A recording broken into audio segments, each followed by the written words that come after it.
The secret behind secret societies. Obviously, the secret behind secret societies is a secret that people don't want to spread abroad. And this particular topic is so serious that I will venture rather to say nothing, very little.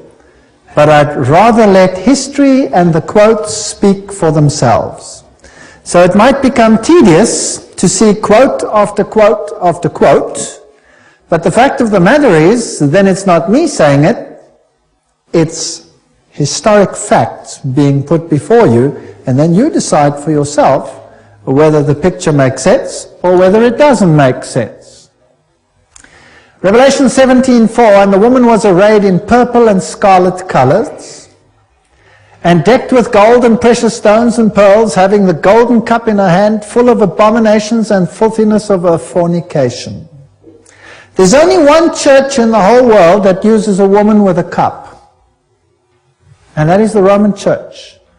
And here is Città del Vaticano, using the woman with the golden cup, and she is called Fides on all their documents. Fides. Now what does that mean? Fides.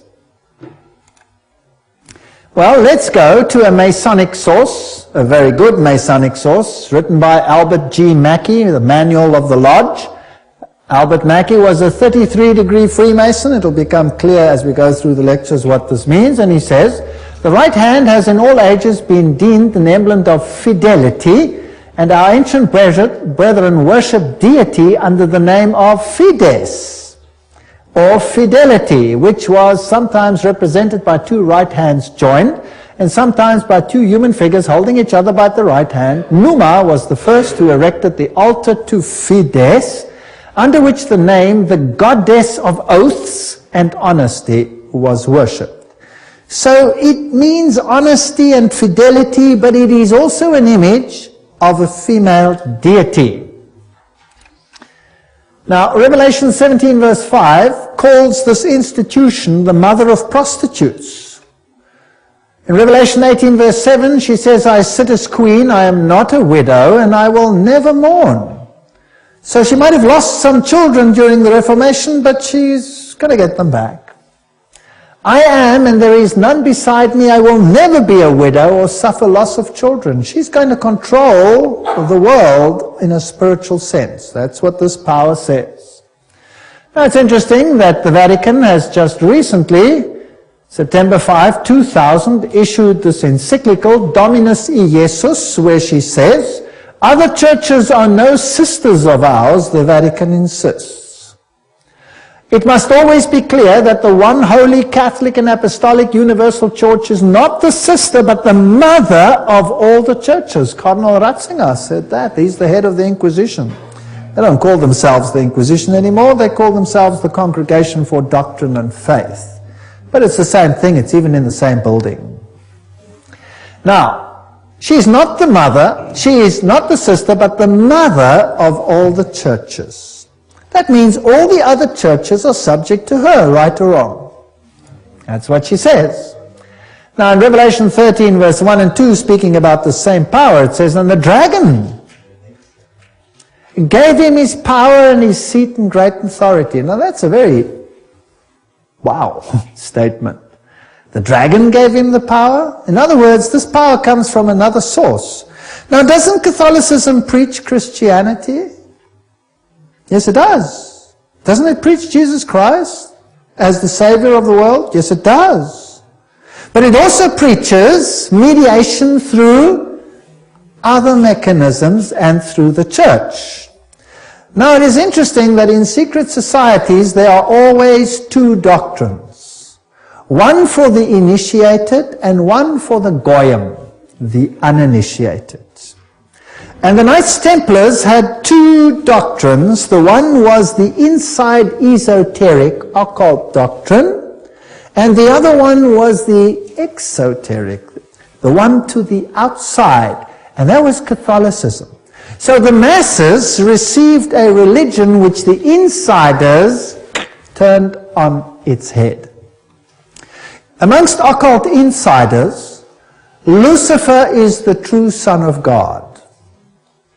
Jesus is a second son who was defeated by the first one who had been thrown out. So Lucifer is the true luminary, the victor in the battle, and will be the one who will be worshipped at the end of time. That is occult doctrine. That's always been the doctrine of the Kabbalah, the Kabbalist doctrine, and it has been the doctrine of Gnosticism.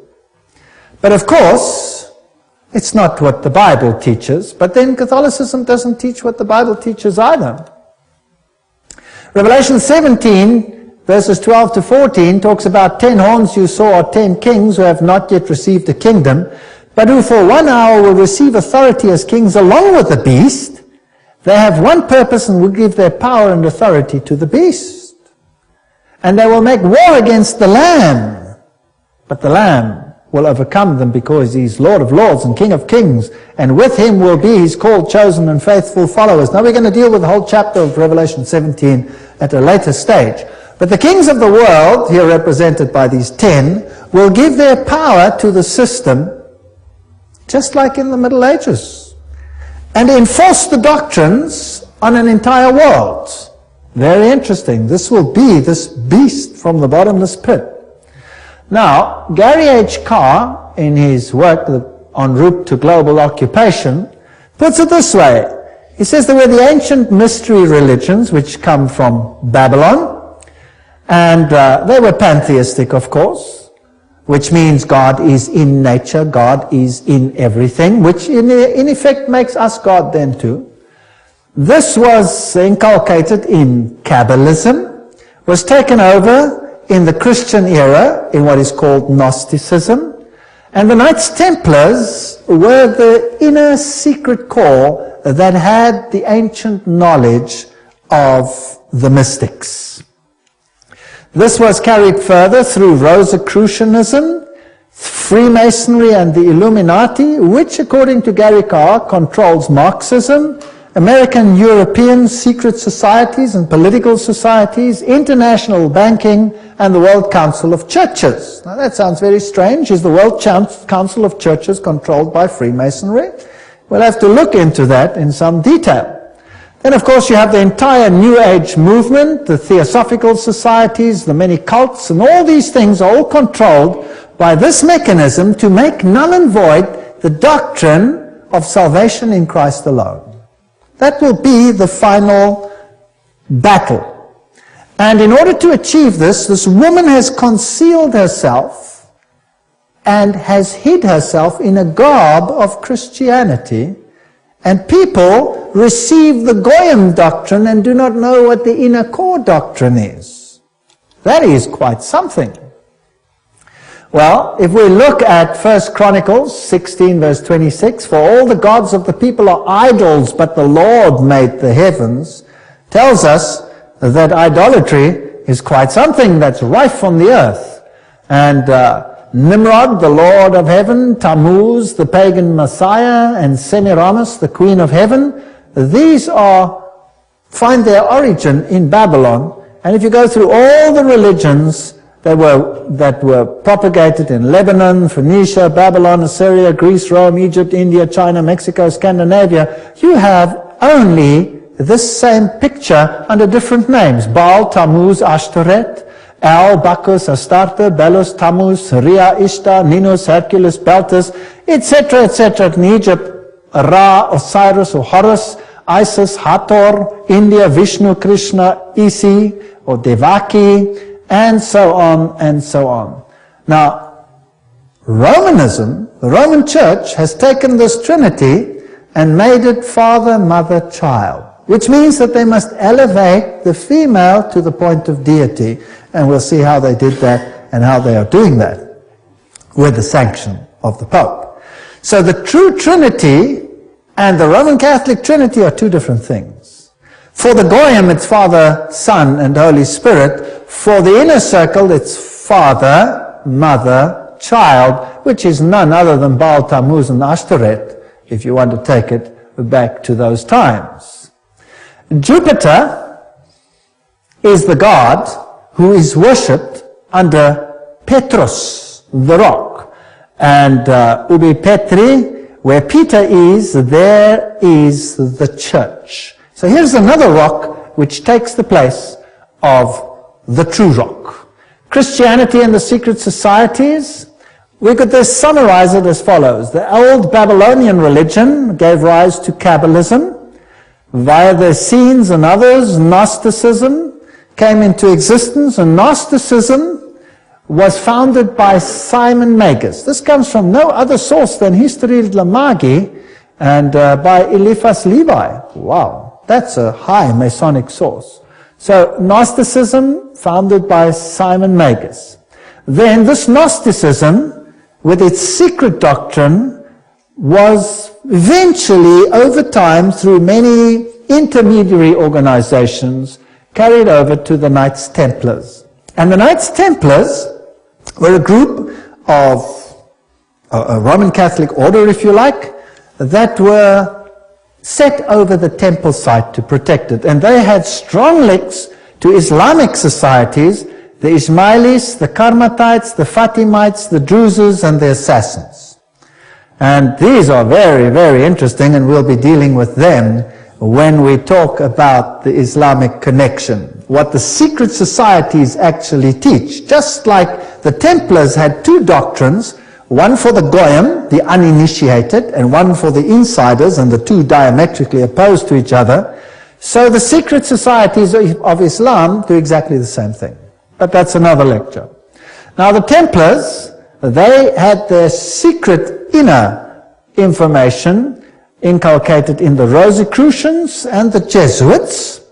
The Jesuits, again, formed and created Freemasonry. And Freemasonry was created as the Protestant arm of the Roman Catholic Church. Unbeknown to them, beguiled, fooled, if you like, into doing the work that Rome wanted them to do, so that Rome could sit in the background while Freemasonry did it for them.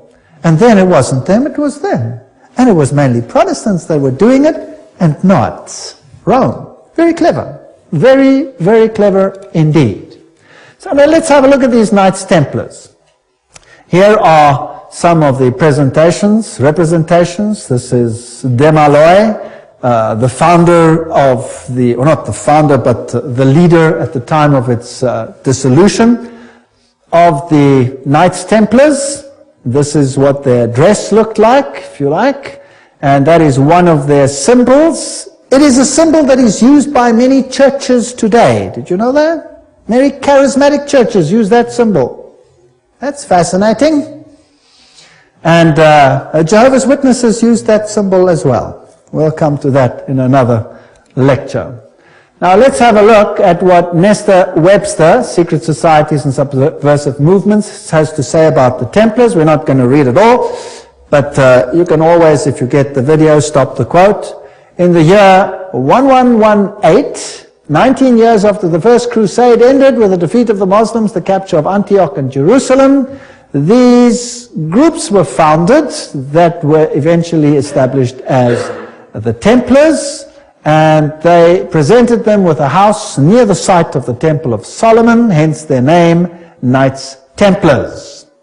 And they became very famous and a very powerful order which controlled all the finances, the financial world. They were the banking elite of the world, if you like. And then in the year 1128, the order was sanctioned by the Council of Troyes and by the Pope. It was a Roman Catholic order within the church. Now, some years later, October 13, 1307, this order was officially brought to an end by the King of France because it had come to light what they were doing, so it was said. The King of France, Philippe le Bel, had the Templars arrested, and the date was Friday the 13th, October 1307, and since that day, Friday the 13th is a day of bad luck for the entire world. And the charges brought against them were, the ceremony of initiation into the order was accomplished by insults to the cross and the denial of Christ and gross obscenities. Gross obscenities. There were all kinds of things reminiscent of Sodom that had to take place there. The adoration of an idol, which was said to be the image of the true God, and that was Baphomet, this symbol over here of the androgenic male-female deity. The omission of the words of the consecration of the Mass, the right that the lay chiefs amongst themselves giving absolution, and authorization of unnatural vice. So they had to curse the cross, trample upon Jesus, swear allegiance to Baphomet, and sanction this with unusual vice. It's a pretty serious crime in those days, so he was sentenced to death. But the order actually didn't disappear. The Pope was very reluctant to say that it was so. Masonic ritual includes references to the Knights Templars. For example here, Secret Societies and Subnervous Movements says, several knights who had set forth the rescue of the holy places of Palestine from the Saracens formed an association under the name of Freemasons, thus indicating that their principal desire was the reconstruction of the Temple of Solomon. And you hear a lot about the reconstruction of the Temple of Solomon today, and the story of Israel and all those interesting things. Now let's go a little bit into some of the history. I'm taking you to this beautiful palace. Where do you think it is? It's in Jerusalem. And it's Notre Dame Vatican. And this is where the Pope has his representation in Jerusalem. It's a palace for a king. There's the Vatican flag flying outside, and there's even a whole lane where you have some interesting papal artifacts. Now in Jerusalem, I went to look up the site of the Knights, and here is the Knights Palace, the Latin Patriarch. This is where the Knights Templars originally had a site, and the Knights of the Papacy now control this area. This is their symbol that they use. That is also the Knight's shield, which is used by many religions today. The Rema Church uses that symbol, for example. These are the eternal warriors. That is the symbol that they use. There they kiss the Pope or the Patriarch's ring. They are knighted just like knights, and they knight highly prominent bankers and individuals such as that.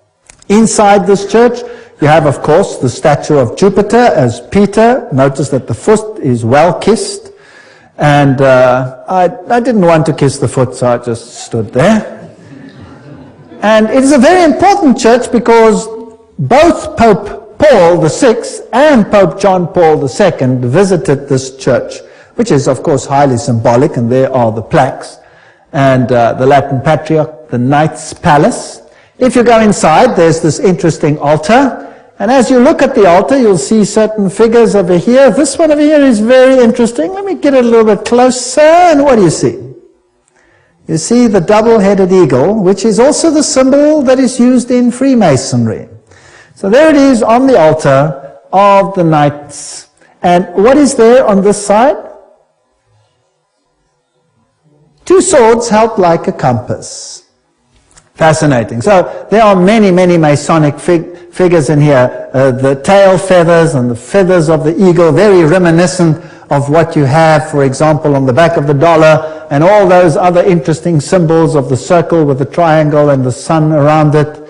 And the inheritor of the Templar nuance are the Jesuits. Now the Jesuits, of course, are the ones who behind the scenes control many things. They were founded on the 15th of August, 1534 by Ignatius Loyola and were sanctioned by the Pope on the 27th of September, 1540.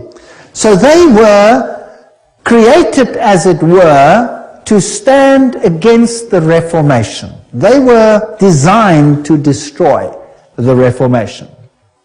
Loyola wanted the order to be champions of Catholic unity, and of course submission to Christ's vicar, the Pope, was absolutely essential. Here you have the institution of Loyola's organization by the Pope on this particular day, and there are some interesting analogies which we will find here. Here, for example, there is considerable analogy between Masonic and Jesuitic degrees. And the Jesuits also tread down the shoe and bare the knee because Ignatius Loyola thus presented himself at Rome and asked for the confirmation of the order. Now, everything I say has a quote attached to it, so don't say I said it. And if anybody wants to get angry about anything that is said, then phone the people that said it and be angry with them. Okay? So this is what they did, and this is what Freemasonry does. So there you have your nice little link. Now, who existed first? Freemasons or the Jesuits? The Jesuits existed first, of course. They were to obey as a corpse, perite, a cadaver. The constitutions repeat 500 times that one must see Christ in the person of the general, and even if God gave you a dog, you must obey him as though he were Jesus Christ himself. Loyola's statue in a Jesuit retreat, Loyola in vision, the Society of Jesus constituted in the Chapel Notre Dame, Notre-Dame, 1534, now the Chapel of the Sacred Heart in Paris. Many, many occult incrustations. And this is the famous Jesuit oath that each Jesuit makes when he becomes a Jesuit. Now, it will tell us something about the character of the Jesuits. There it says, I, and he fills in his name, in the presence of God and all the saints and all these things, swear that His Holiness the Pope is Christ's vice-regent and is the true and only head of the Catholic Universal Church, etc. It also says here, that this power was given by the Savior, Jesus Christ. He has power to dispose heretical kings, princes, states, commonwealths, governments, all being illegal without his sacred confirmation, and that they may safely be destroyed. So a Jesuit swears that if a government is not subject to Rome, it can be what? Destroyed.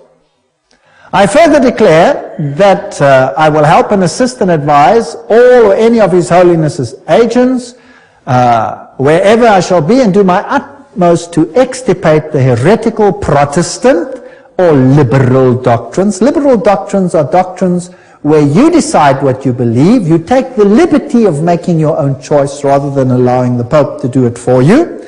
And that will be destroyed, and all their pretended powers. And that it doesn't matter where you send me in the world, I will obey. And I promise that I will have no opinion of my own. I will obey like a corpse.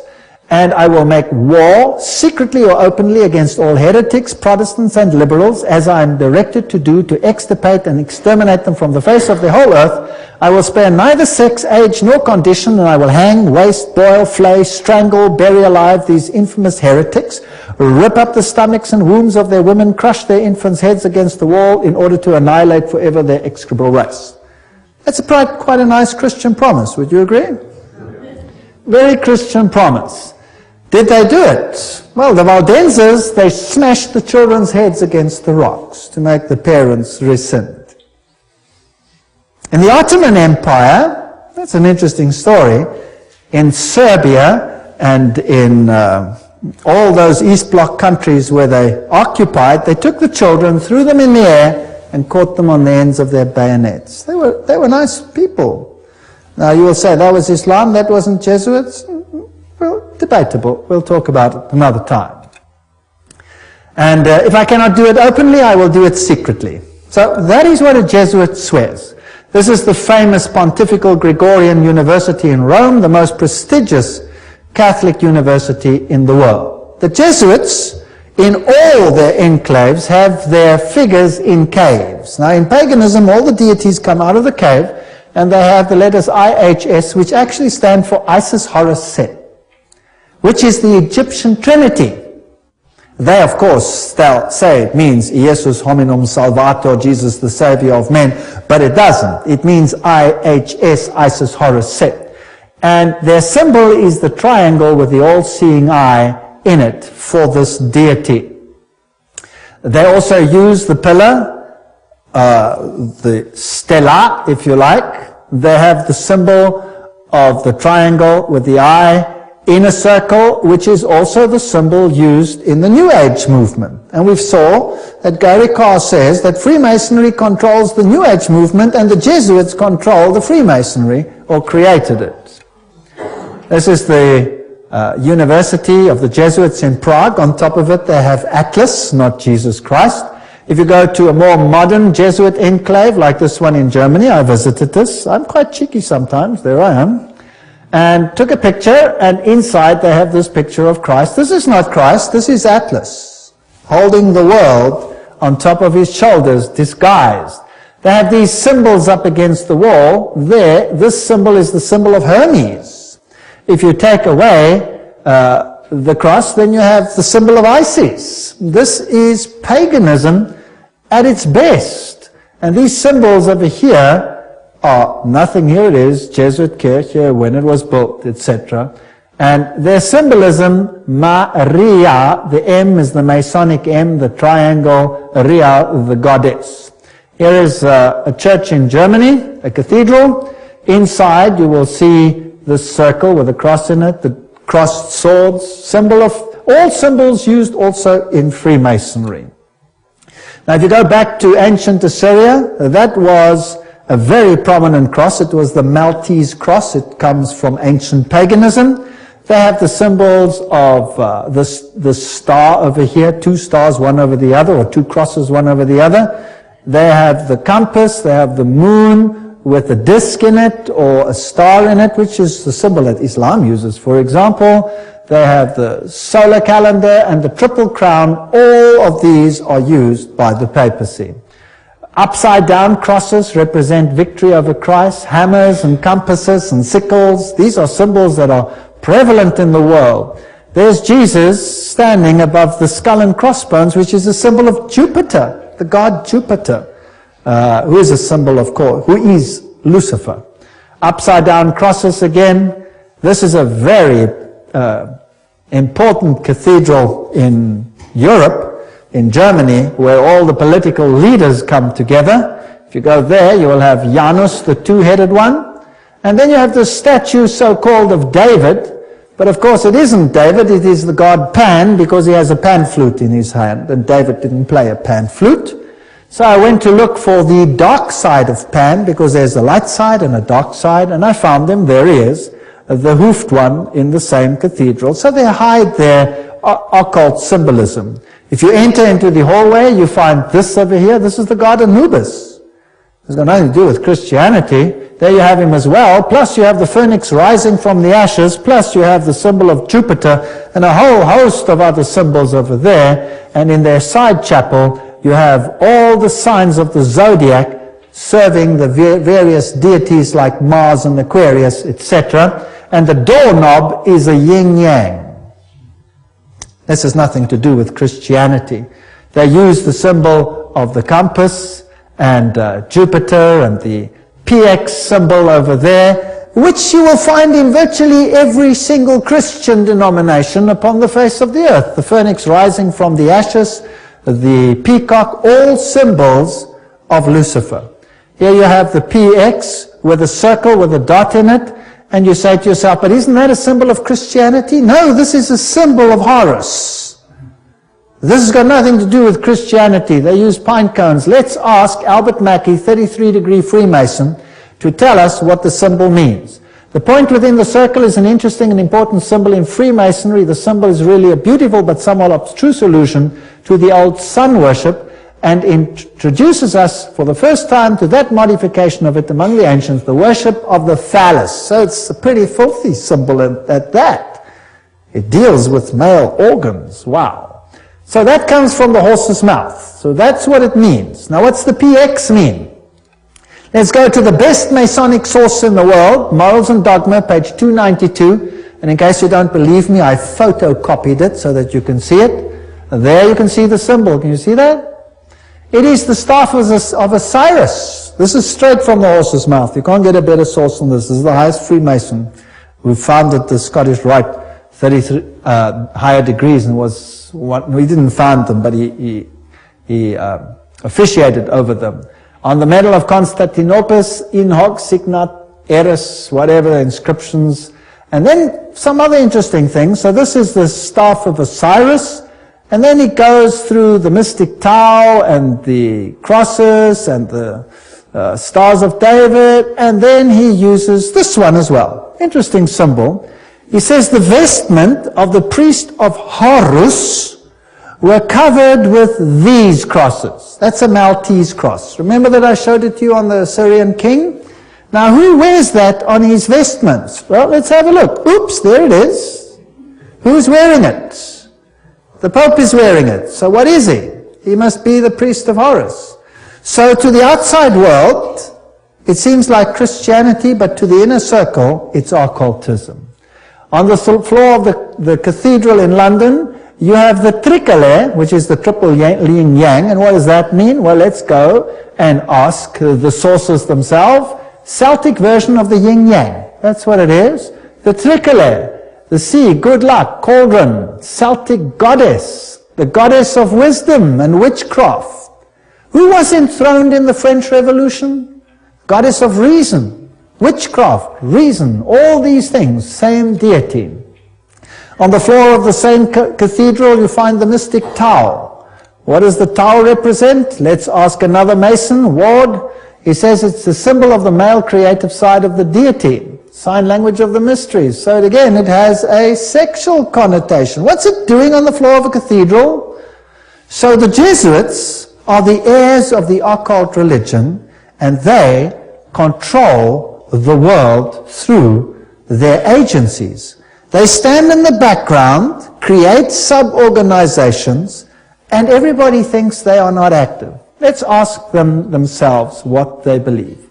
Here is the history of the generals of the Society of Jesus. These are all the generals, starting with Ignatius Loyola. They're all listed down there. We don't have to go through them all the way through to the present one that rules now, whose name is Peter Hans Kolvenbach. Nice German name. It's interesting that the Germans are very prominent in this. Peter Hans Kolvenbach is the head of the Jesuits. Cardinal Ratzinger, another German, is the head of the Inquisition. They seem to be pretty much in control. What does he look like? There he is, Peter Hans Kolvenbach. You're looking probably at one of the mightiest men on the earth today, if not the mightiest. He's the Black Pope. Here you have the cave of Loyola. Here you have George W. Bush and the Pope in audience with each other, and they don't do anything by chance. They just happen to do this exactly under that picture I showed you, where Loyola receives his commission from the Pope. Now, the ceremony of induction and the extreme oath of the Jesuits, Library of Congress, catalog card, there it is. You have been taught to insidiously plant the seeds of jealousy and hatred between communities, provinces and states that were at peace, and incite them to deeds of blood involving them in war with each other, and to create revolutions and civil wars in countries that were independent and prosperous, cultivating the art and the sciences and enjoying the blessings of peace, to take sides with the combatants and to act secretly in concert with your brother Jesuit, who might be engaged on the other side, but openly opposed to that with which you might be connected, only that the church may be the gainer in the end, in the conditions fixed in the treaties for peace, and that the end justifies the means. Whoa! This is Hegelian science. Two opposing viewpoints, dialectic thinking. You war the one with the other, and you rub them up until nothing is left. It's called thesis, antithesis, and the resultant clash brings synthesis, that which you want. Now note that the Jesuit can be very active on the one side, but he can be equally active on the other side. So this is all a process whereby they wish to attain things. The 30-Year War.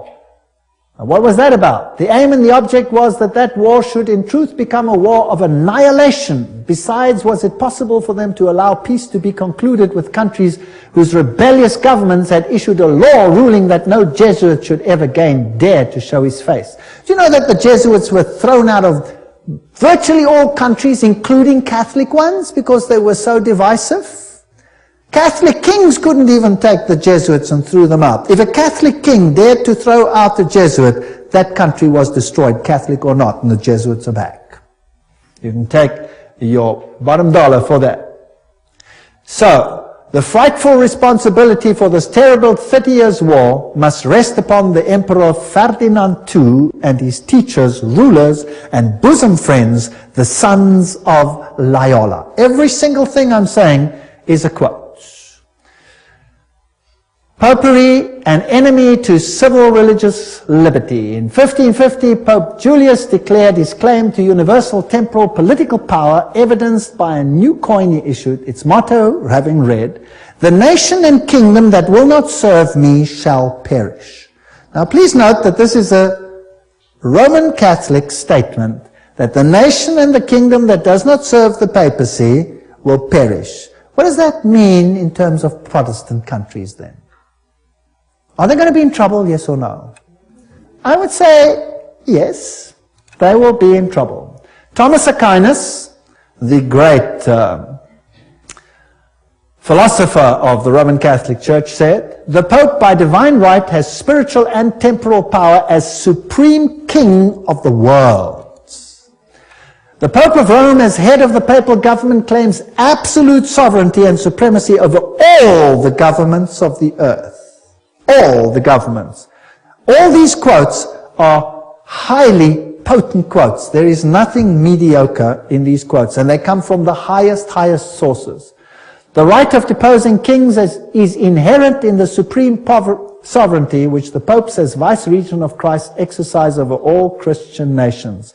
Cardinal Henry Manning, 1892, he was Archbishop of Westminster. So, he is in control of all nations of the world. Now it's interesting that the Bible tells us that these words were put on the Christ's cross at the crucifixion. Jesus of Nazareth, the King of the Jews. You read that in John 19:19. But the Roman Catholic crucifix has the words INRI written on it.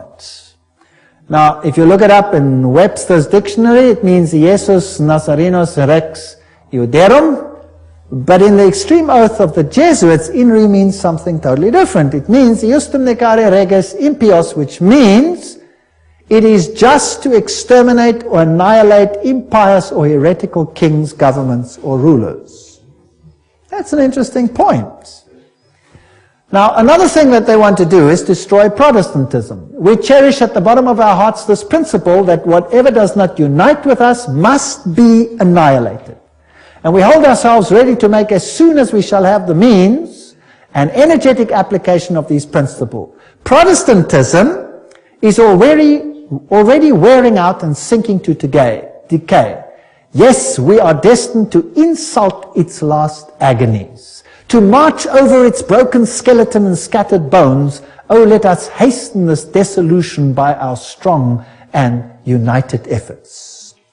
Then already, they wrote, Protestantism is becoming decomposed, and we are gaining men of note.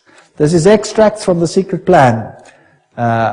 Those are the worst of the Catholics, the Inquisitors, the Jesuits. They are simply the Romish army for the earthly sovereignty of the world in the future, with the Pontiff of Rome for emperor. Something like a universal serfdom with them as master is what is being planned. That's all they stand for. They don't even believe in God, perhaps, the brothers Karamazov.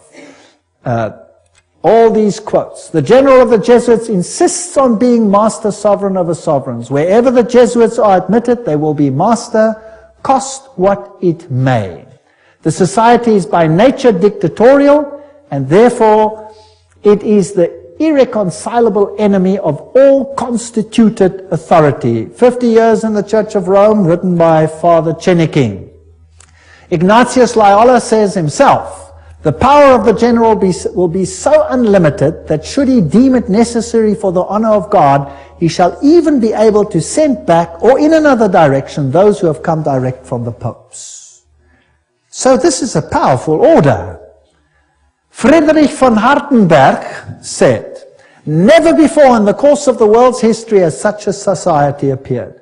The old Roman Senate itself did not lay schemes for world domination with greater certainty of success. They want world dominion, with the Pope enthroned as the universal ruler.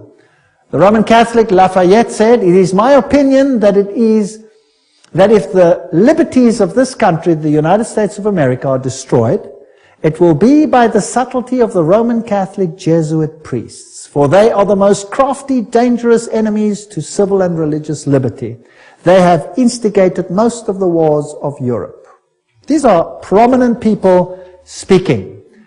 Morse, he's the founder of the Morse code, the inventor of the Morse code. He said, and who are these agents? They are for the most part Jesuits.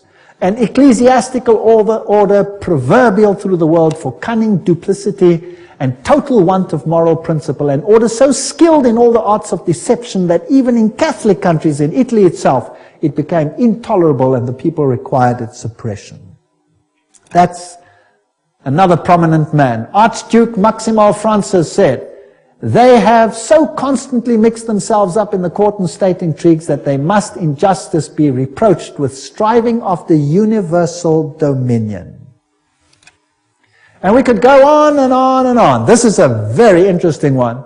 This is Michelangelo Tamburni, 1720. This is the Jesuit of the general of the Jesuits, the general speaking to the Duke of Brancas, and he said the following: "See, my lord, from this room I govern not only Paris, but China. Not only China, but the whole world, without anyone knowing how 'tis managed." Interesting. This is what the Jesuits themselves had to say. The Pope's confessor has to be a Jesuit.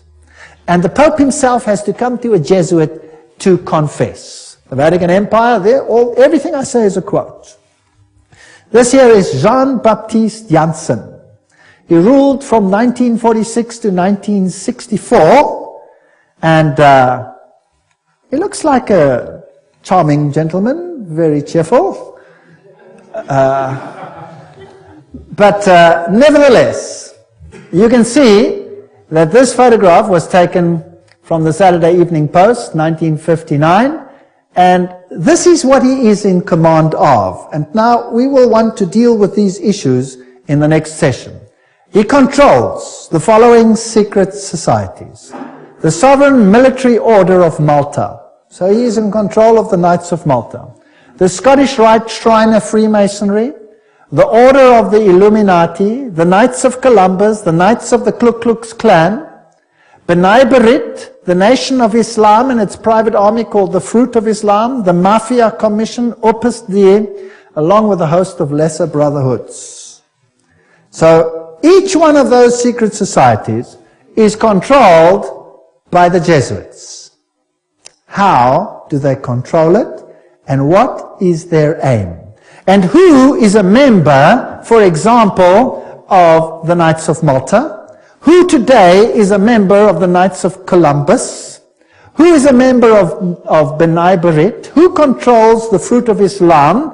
Who controls Opus Dei? Who controls Skull and Bones and all the other secret societies? And what is their agenda? That is what we have to find out. Remember that Rome wants to regain total dominion, and if they are the center of Templar theology, then they want to control the world for the dragon, not for Jesus Christ. The dragon gave them their power and their seat and great authority. This is scary. And this power must be in control in your country as well as in mine. But the good news is that Jesus foretold it.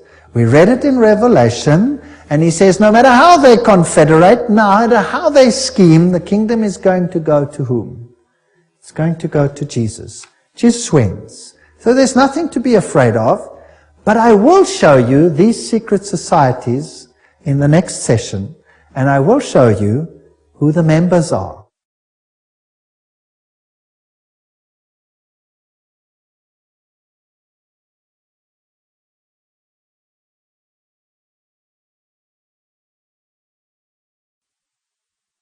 As we spoke in our previous little session, this is Jean-Baptiste Janssen, just one of the great generals of the Society of Jesus. He was the leader from 1946 to 1964. And we mentioned the Order of Malta, the Shriners, the Order of the Illuminati, the Knights of Columbus, Ku Klux Klan, and all these secret societies that are under the control of the Jesuit general.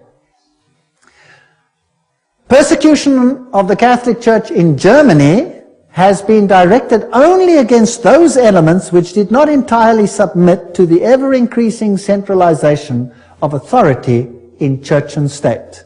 So sometimes it looks as if even the Catholics are suffering.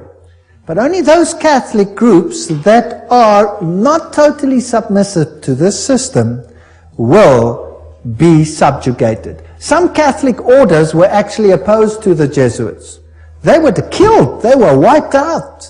In the French Revolution, the Dominicans had taken over the Inquisition from the Jesuits. Boom, they were zapped. And the Jesuits took it back.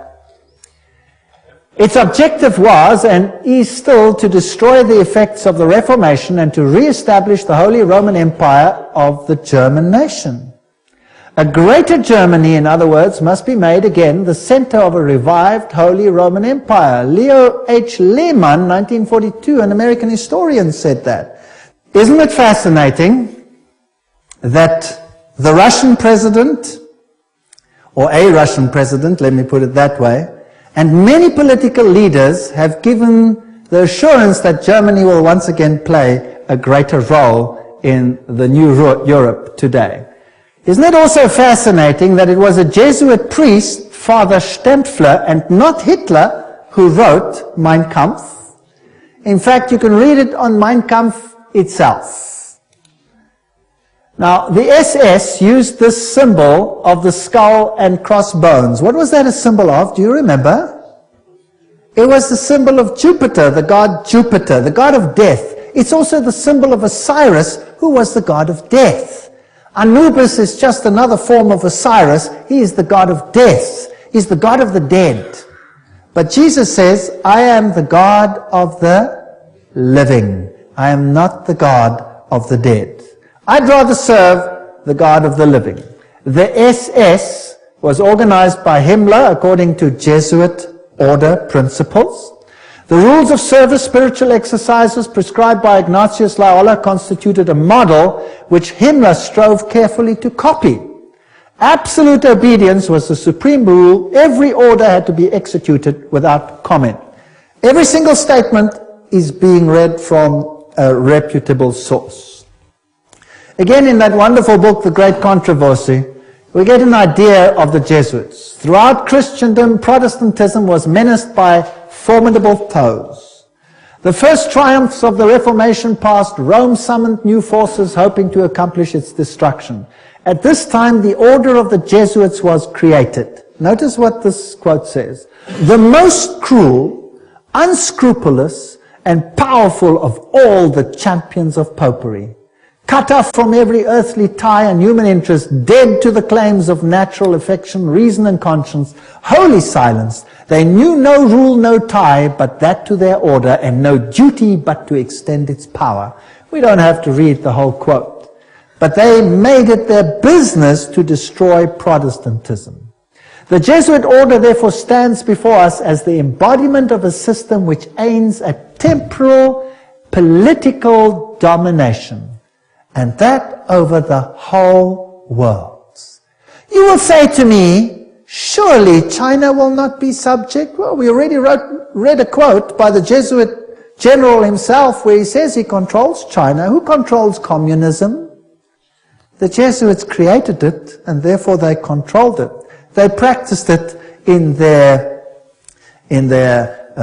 South American examples where they practiced it before they instituted it. Very interesting. This is Count von Hernsbruch, 1911, German noble and ex-Jesuit, who says this very thing. At what then do the Jesuits aim? According to them, they seek the greater glory of God, but if you examine the facts, you will find they aim at universal dominion alone. It is they who rule the world. One quote after the other. Moreover, the Pope has thousands of secret agents worldwide. They include the Jesuits, the Knights of Columbus, the Knights of Malta, Opus Dei, and others. The Vatican's intelligence service and its field resources are second to none. Even Dave Hunt, American Baptist historian, says that. So, let's have a look at some of these institutions. Let's have a look at Freemasons. The Grand Design Exposed says, the truth is the Jesuits of Rome have perfected Freemasonry to be their most magnificent and effective tool, accomplishing their purposes among Protestants. Now surely the members of Freemasonry themselves must be deceived, because if they saw it, they wouldn't do it, right? So actually, the order is being used and they themselves are deceived. And only within the order, higher up, are those chosen ones who know, and they are controlled by the Jesuits for Rome. Very clever. Very clever. To make Protestantism do what you cannot do openly because you have been fingered by Protestantism as the Antichrist. So this is very interesting. This is a Templar fortress and a church on the island Mallorca, Spain.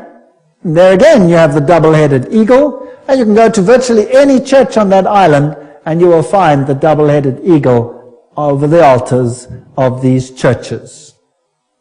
As I've said, Adam Weishaupt was the father of Jacobinism, and he is the one who is also the founder of the Illuminati. From the Jesuit college at Ingolstadt, it is said to have issued the sect known as the Illuminati of Bavaria, founded by Adam Weishaupt. Its nominal founder, however, seems to have played a subordinate, though conspicuous role in the organization of the sect. You see, again, they use a front and a front and a front. Now, here are two Jesuit generals. This one over here is General Ricci, and this is General Ledochowski. And very interesting, this one over here, 1773 to 1840, he ruled during the order's suppression. Now notice this, the Vatican itself suppressed the the Jesuits, between 1773 and 1814. What happened to the Vatican in that time? There was a mortal wound. And the Pope was taken into exile and he died. Isn't that correct? So who gave the mortal wound to the papacy? The own order in the own church. Power struggle. And he created, in his time, the Illuminati was created through Weishaupt, and of course is also the father of modern communism, who with his Jacobins conducted the French Revolution. Years later, Jesuit General Ledochowski with his Bolsheviks conducted the Russian Revolution in 1917, and it's identical to the other revolution. And I will deal with that when I give a lecture on revolutions and wars and dictators later in the series. France's greatest authority on the Jesuits, Edmond Paris, said, the Russian Revolution, by eliminating the Tsar, protector of the Orthodox Church, had it not decapitated the great rival and helped the penetration of the Roman Church? We must strike while the iron is hot. The famous Russicum, Russian College of Rome, is created in 1929, and its clandestine missionaries will take the good news to its schismatic country. 1 century after their expulsion by Tsar Alexander I, the Jesuits will again undertake the conquest of the Slav world. And did the poor Slavic world suffer? They were slaughtered by the millions. History will show what happened there when Stalin, probably one of the greatest mass murderers of all time, did his thing. Frederick the Great, so-called, of Prussia, caused the high degrees of Masonic constitutions of the ancient rite to be revived, And he himself wrote the constitutions under the guide of the Jesuit general. Encyclopedia of Freemasonry, Albert G. Mackey says that himself. Very interesting. And now notice this. This is a source that's unbelievable. This is Isis Unveiled by Blavatsky herself, the author of Secret Doctrine. She says that the rites are the offspring of the sons of Ignatius Loyola. The Scottish Rite and all of these worked under the instructions from the general of the Jesuits. So who controls Freemasonry? The Jesuits, there's no doubt about it. Here, we have confirmed the induction of the Knights Templar Mason into the councils of the said order of knighthood, and hoping and confiding that he will ever be so demean himself as to conduct to the glory of IHS, the most holy and almighty God, and to the honor of the mark we do recommend. There's a ritual in Freemasonry which is totally Jesuit. So the Jesuits control Freemasonry. Here's a Freemason temple, if you like. It's in Oklahoma. There is IHS. This is a Freemason temple. It's a lodge. There is IHS in it. There are still old ladies, male and female, about the country who will tell you with grim gravity that if you trace up Masonry through all its orders till you come to the grand tip-top head Mason of the world, you will discover that the dread individual and the chief of the Society of Jesus are one and the same person. James Patron, American historian. There are many that say these things. Knights of Malta. The Freemasons are in the foreground, while the Jesuits and the Knights of Malta are in the background. The Jesuits control even the Knights of Malta. Now, who are they? Well, they are headquartered in Rome, these knights. They used to be on an island, but besides that, they used to be a military order. They are still a military order. They are knights. They control the banking of the world, the industry of military complexes of the world. They oversee Chase Manhattan Bank with all its branches. They rule all the intelligence communities, the KGB, the CIA, and all of these things to restore the Dark Ages. Everything I'm saying is a quote. I'm saying nothing. Don't accuse me of saying anything. I'm just reading. Who are they? Well, here's the head of the Knights of Malta at the moment in America. Well, he's dead now. This is Francis Joseph Cardinal Spellman, Cardinals of New York. And their headquarters is St. Patrick's Cathedral, the diocese of the Archbishop of New York. There are the various ones. Here's Terence Cardinal Cook. Then was Cardinal O'Connor, and currently Cardinal Archbishop of New York, Edward M. Egan. Now let's have a look who the members of the Knights of Malta are. That should be interesting. Some past, some present. General Alavena, George Anderson, Angleton, Azru, Bertie, Bobs, Bonaparte. Does that name ring a bell? Borges, Bradley, Brady, Pat Buchanan. Does that name ring a bell? James Buckley, Prescott Bush. Does that ring a bell? Frank Capra, William Casey, does that ring a bell? CIA, Cisnero, Cooks, Coughlin, Loach, Giscard d'Estaing, does that ring a bell? President of France, Bill Donovan, Alan Dulles, Avery Dulles, Edward Egan, that's of course the Cardinal himself, Franz Egon, John Farrell, Flanagan, Flynn, Gelly, Galen, Gorman, Grace, General Alexander Haig, does that ring a bell? Otto von Habsburg, wow. Conrad Hilton, Heinrich Himmler, he was Knights of Malta. J. Edgar Hoover, FBI, CIA fame. Joseph Kennedy, Ted Kennedy, Larkin, Lehman, Lorenzo, Luce, Henry Luce, founder of all the great magazines and Time magazine and all of them. Great publishing magnate, MacDonald, Manhattan, you name them, all of them, O'Neill, Otis, Franz von Papen, the legate who worked with Adolf Hitler, Perón, Rocco, the list goes on and on and on, Frank Shakespeare, Martin Shea, even Frank Sinatra was a Knight of Malta, for interest's sake. So there are prominent men who are Knights of Malta. Now what about the Knights of Columbus? The founder of the Knights of Columbus is Father Michael McGivney. He lived a very short time. When he died, he was very young. He died at the age of 38. There is their emblem, and this is their official home webpage. You can just take it straight off, and you can see something fascinating. What is that? Hello? Do you remember what it is? A little bundle of rods that you also found in the French Revolution, right there in the Manifest of Human Rights. What is it? Fasciae. And they've got a wreath around them. What does that mean? All power in one man. Who will that man be? Who do the Knights Columbus, founded by a Roman Catholic priest, want to see the power vested in? The Pope, of course. The Knights of Columbus, founded at New Haven, Connecticut, 1882. Then it was already considered 300,000 strong. Only Roman Catholics are eligible. It is initiative to service in 4 degrees. It's the heart and soul of politics. You cannot get into politics if you don't have the stamp of approval of these guys.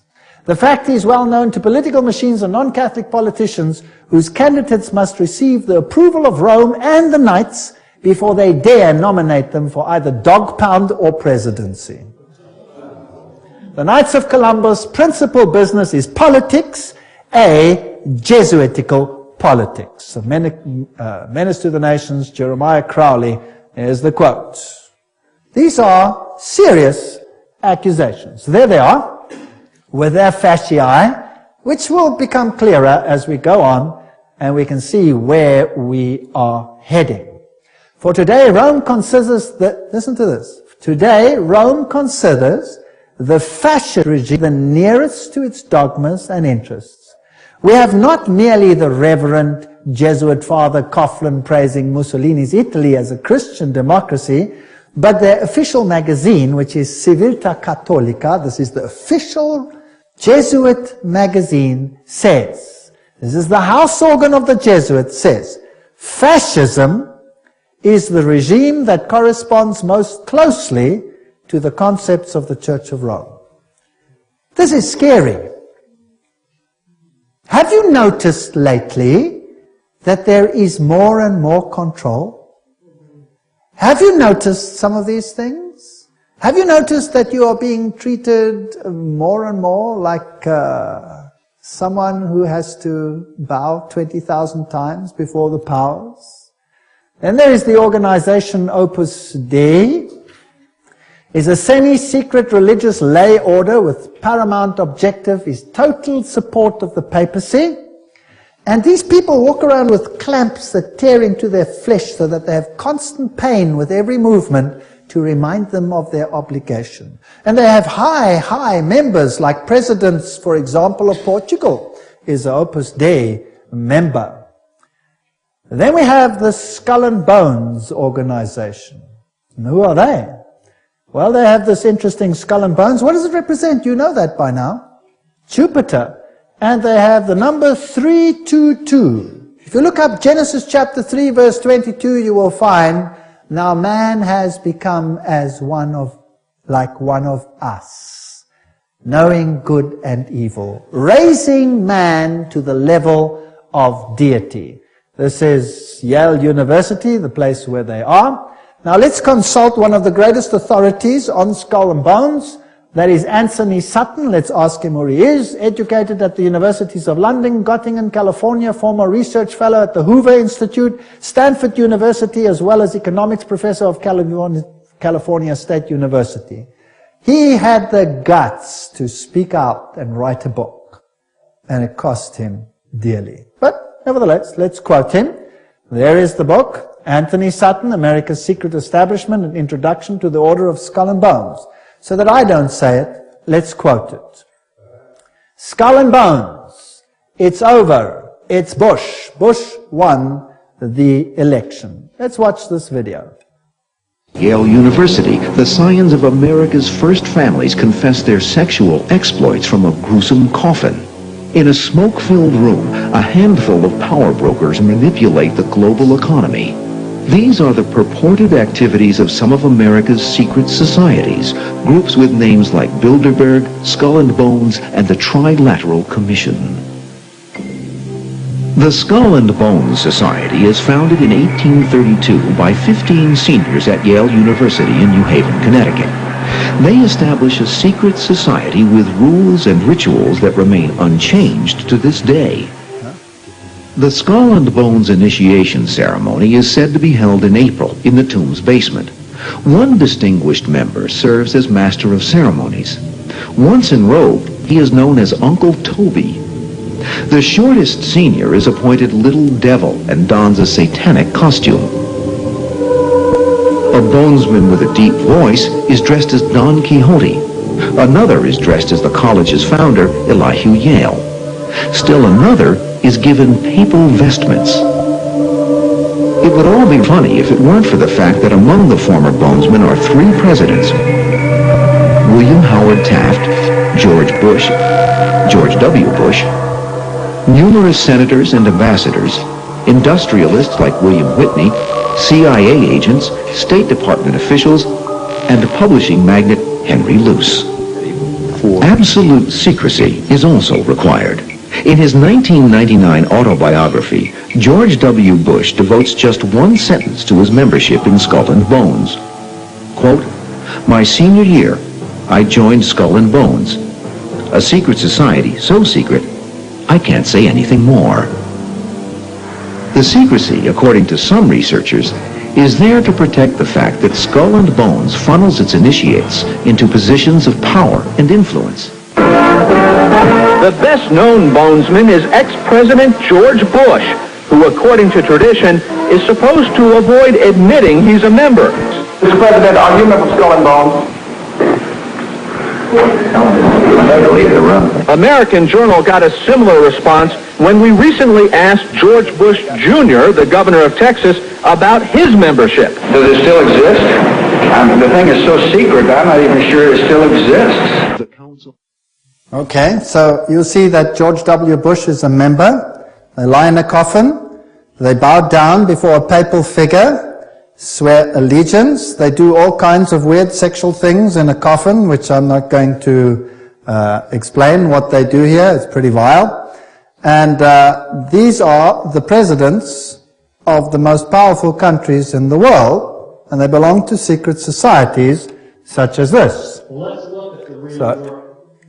Now, we're soon to have an election, and here is the German newspaper, Financial Times, Deutschland, February 2004, which confirms that Kerry, the opposition leader who is going to stand against George W. Bush, is also a member of Skull and Bones.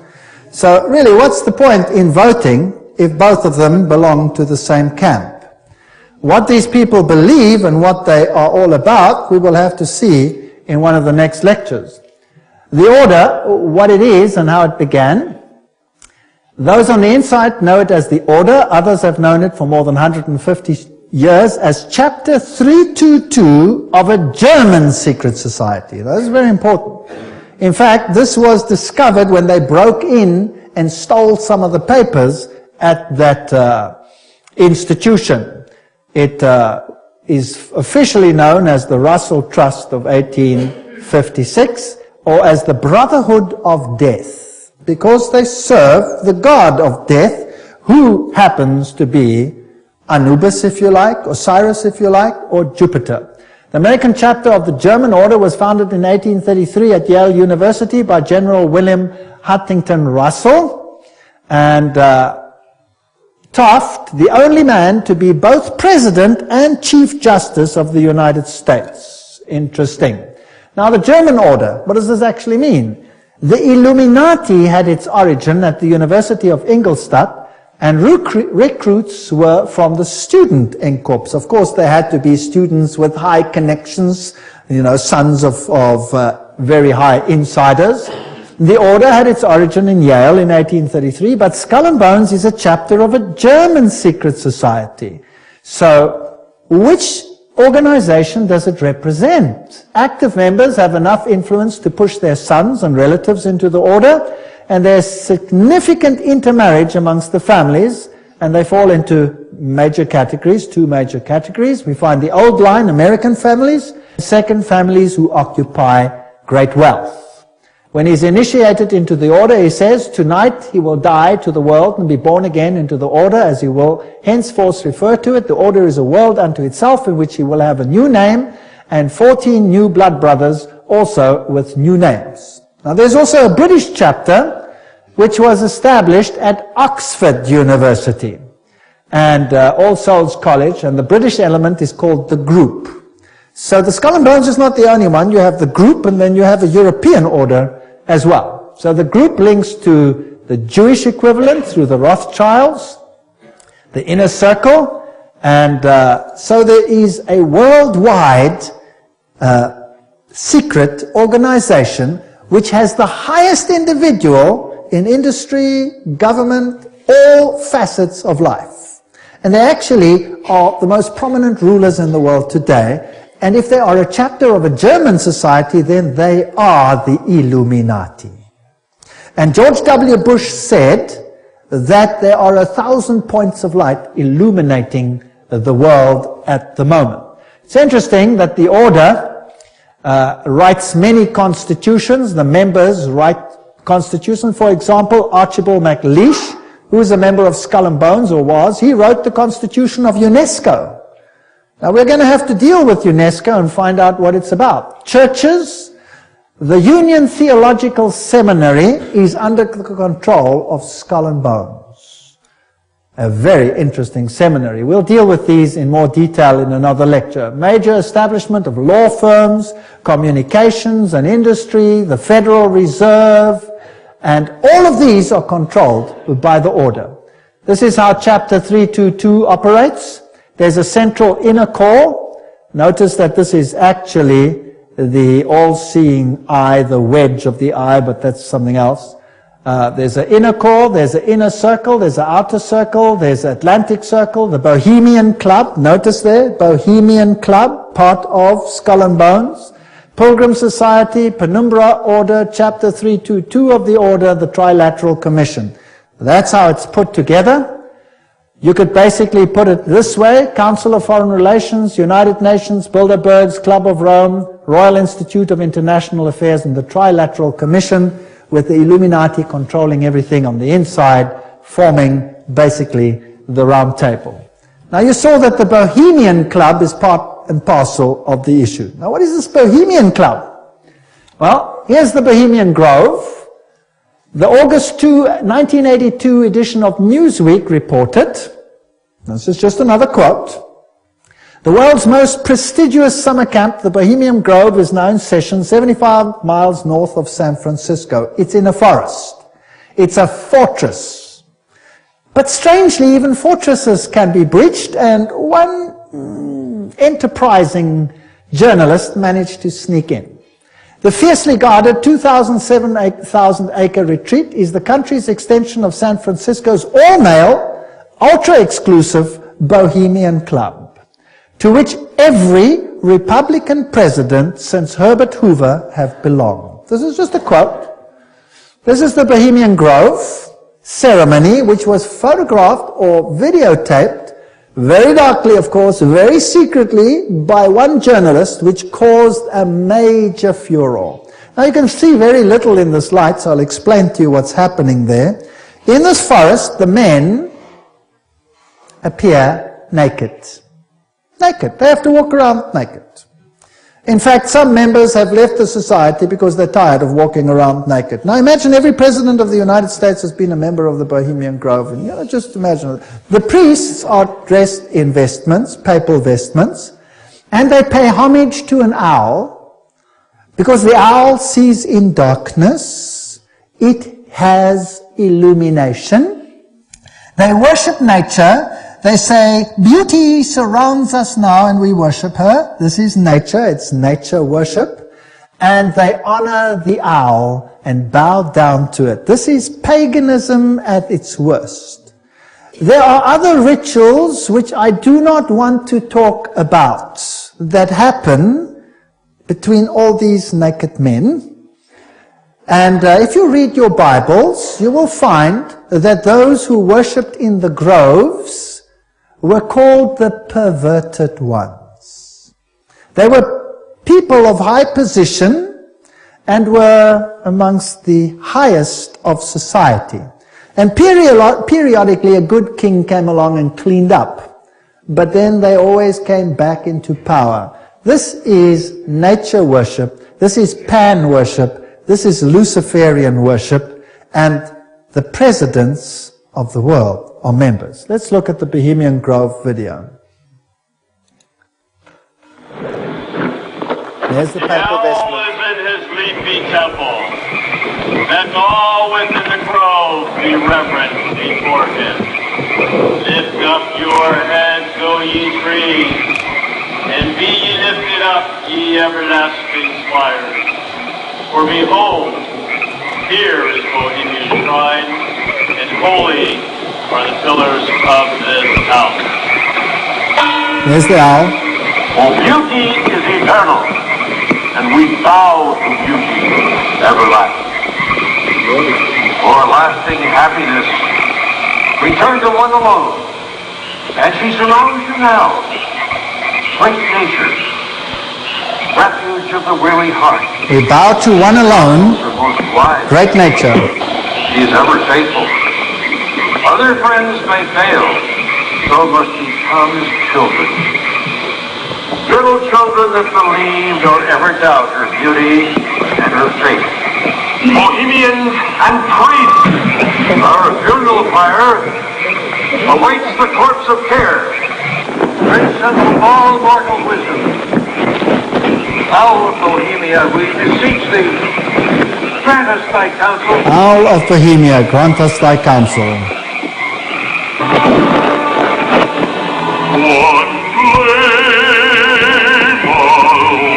Well, that's just a part of the ritual, which shows that it is nature worship. It is condemned in the Bible, and yet, who are the members? Let's continue. This is an article in Mother Jones, August 1981, volume 6, page 28, and reports who the prominent members were. For example, George P. Schultz, Stephen Batchelor, Gerald Ford, Henry Kissinger, William Buckley. Can you imagine them all walking around naked, worshipping a stupid owl? I mean, that's so pathetic. Fred Hartley, Griffin, Haywood, Coors, Teller, Ronald Reagan, Clausen, George Bush, William French Smith, etc., etc., etc. It is pathetic. Modus operandi of the order. The activities of the order are directed towards changing our society, changing the world, to bring about a new world order. This will be a planned order with heavily restricted individual freedom. That's fascism. And I will show you the papal encyclicals that will make your hair stand on edge as to what is going to happen all over the world. And believe me, I live in a country where it's being implemented. And you can see it happening every single day. It is scary. But you don't have to be afraid. If you know why it's happening, if you do not know why it is happening, you will despair, and there are thousands who are putting bullets through their head because they cannot tolerate it. 4,000 farmers driven off the land and murdered in my country alone. They lose everything, they lose hope, they put bullets through their heads, they wipe out their entire families because it's better for them to die than to live with it. And you know what? You give a lecture like this and you show what's behind it and why it's behind it, and guess what? They get hope. Because they see it's not just them and not something they don't understand. Once they start understanding the bigger picture, they gain hope. And they say, wow, so it's not really the end for us, because this is simply the sign that Jesus is coming soon. And there will be a better kingdom. Let us give our lives to Jesus Christ, because this world has nothing to offer. And they get hope. So far than being negative, they conceive a lecture like this, for example, as positive. And it has an amazing effect on countries where this is being implemented this very day.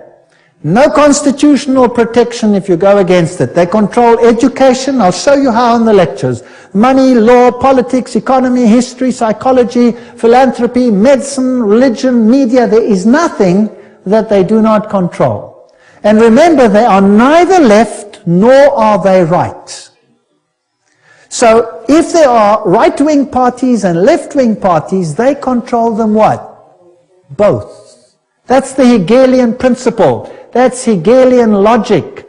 Remember that both Marx and Hitler, the extremes of left and right, presented as textbook enemies, evolved out of the same philosophical system, Hegelianism. I'm quoting from one of the greatest researchers in this field that brings screams of intellectual anguish from Marxists and Nazis. Remember that the Jesuits were told that they must serve on this side and the other side.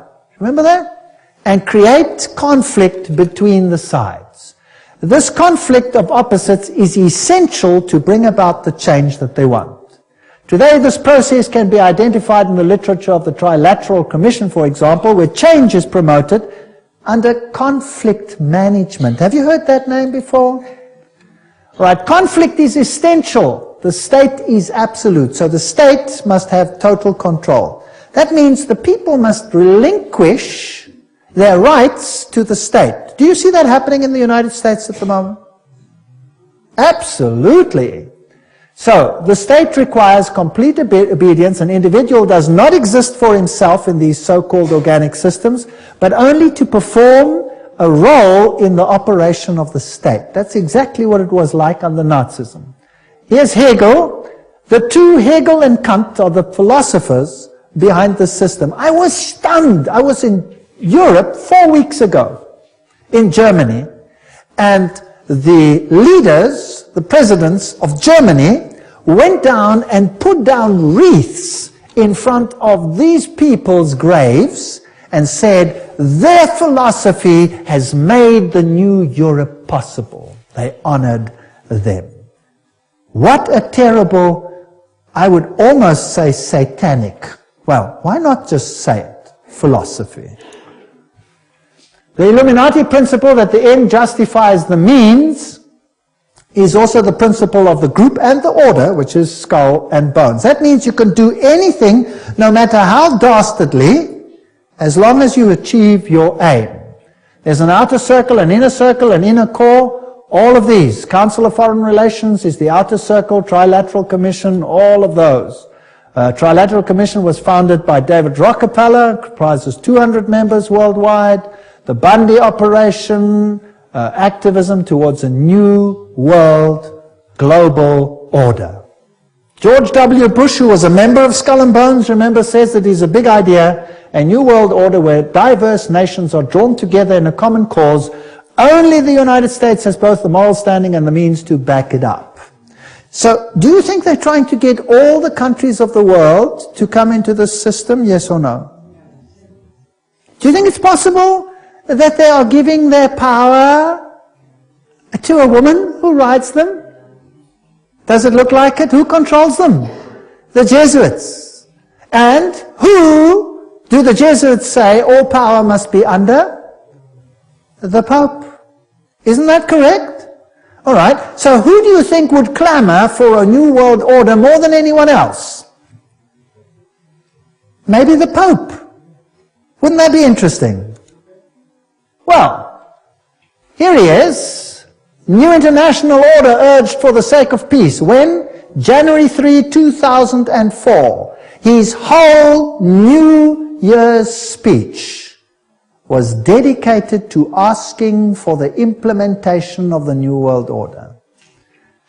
Vatican City, January 1, 2004. John Paul II started the new year by insisting that peace is possible and thus a duty, and he called for a new international order. CNN, what did that have to say? Pope calls for a new world order. Thursday, January 1, 2004.